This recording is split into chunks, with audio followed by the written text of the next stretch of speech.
दोस्तों, जिस तरह से NOx एक बहुत जहरीला गैस है जो वाहनों द्वारा प्रोड्यूस होता है और जिसको कम करने के लिए हम लोग एक सिस्टम को इम्प्लीमेंट किए हैं जिसका नाम है EGR सिस्टम। उसी तरह से कार्बन मोनोऑक्साइड और हाइड्रोकार्बन भी बहुत जहरीला गैस है जो कि वाहनों द्वारा प्रोड्यूस होता है और ये वातावरण को प्रदूषित करता है। तो इन दोनों टॉक्सिक गैसों को भी कंट्रोल करने के लिए हमने वाहनों में एक सिस्टम लगा के रखा है जिस सिस्टम का नाम है एयर इंजेक्शन सिस्टम। तो आज का इस वीडियो में हम लोग एयर इंजेक्शन सिस्टम के बारे में ही जानेंगे और साथ ही साथ ये भी जानेंगे कि एयर इंजेक्शन सिस्टम काम कैसे करता है। तो चलिए वीडियो को शुरू कर लेते हैं। और शुरू करने से पहले जो लोग हमारे चैनल पर नए हैं वो हमारे चैनल को सब्सक्राइब कर दीजिएगा नीचे सब्सक्राइब बटन पर क्लिक करके, और साथ ही साथ बेल आइकन को भी दबा दीजिएगा ताकि आपको नए वीडियो का नोटिफिकेशन मिलता रहे। सब्सक्राइब कीजिए टेक फॉर सपोर्ट चैनल को और बेल आइकन को दबाइए लेटेस्ट टेक्नोलॉजी वीडियोस के लिए। हम लोगों को पता है कि फ्यूल में जो है वो कार्बन मोनोऑक्साइड और हाइड्रोकार्बन जैसे टॉक्सिक गैसेस पाए जाते हैं।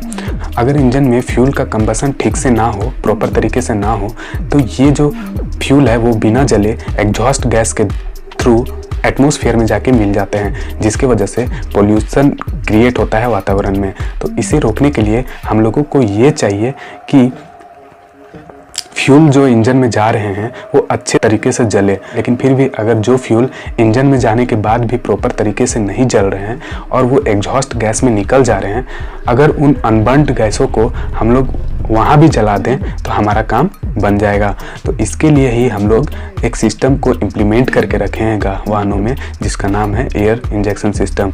और इस सिस्टम में हम लोग एग्जैक्टली यही करते हैं जो मैंने अभी आपको बताया। हम लोग इस सिस्टम पे जो अनबर्न्ड गैस होते हैं, जो अनबर्न्ड फ्यूल होते हैं, जो इंजन से निकल गए हैं कंबसन चैम्बर से, उसको हम लोग बर्न करते हैं, हम लोग जलाते हैं, लेकिन इंजन के अंदर नहीं, उसको हम लोग एग्जॉस्ट पाइप में ही जलाते हैं। तो जलाते कैसे हैं? जलाने के लिए हम लोग जो है वो फ्रेश एयर को वातावरण से सक करके हम लोग एग्जॉस्ट पाइप में भेजते हैं, जहाँ पे जिसकी वजह से अनबर्न्ड फ्यूल जो है वो ऑक्सीजन के संपर्क में आते हैं और वो अच्छे तरीके से, प्रॉपर तरीके से कंबस्ट हो जाते हैं। तो इसे समझने के लिए हम लोग आइए फिगर पे, स्क्रीन पे आप लोग को डायग्राम दिख रहा होगा। यहाँ पे आप लोगों को ये इंजन दिख रहा होगा दोस्तों। ये जो इंजन है, यहाँ से एग्जॉस्ट गैस है वो निकलते हैं और उन एग्जॉस्ट गैसों में अनबर्न्ड फ्यूल भी होते हैं जो अच्छे तरीके से नहीं जले हैं। तो मान के चलिए यहाँ पे कार्बन मोनोऑक्साइड, हाइड्रोकार्बन सारे गैसेस पाए जाएंगे। इन सारे गैसों को, इन अनबर्न्ड फ्यूल को जलाना हम लोग को ज़रूरी है। इस केस में हम लोग क्या करते हैं, एक अलग से यहाँ पे पंप लगा के रखते हैं। ये पंप का काम होता है वातावरण से फ्रेश एयर को सक करके उसको एग्जॉस्ट पाइप में भेज देना, जैसे कि आप लोगों को फिगर में दिख रहा होगा।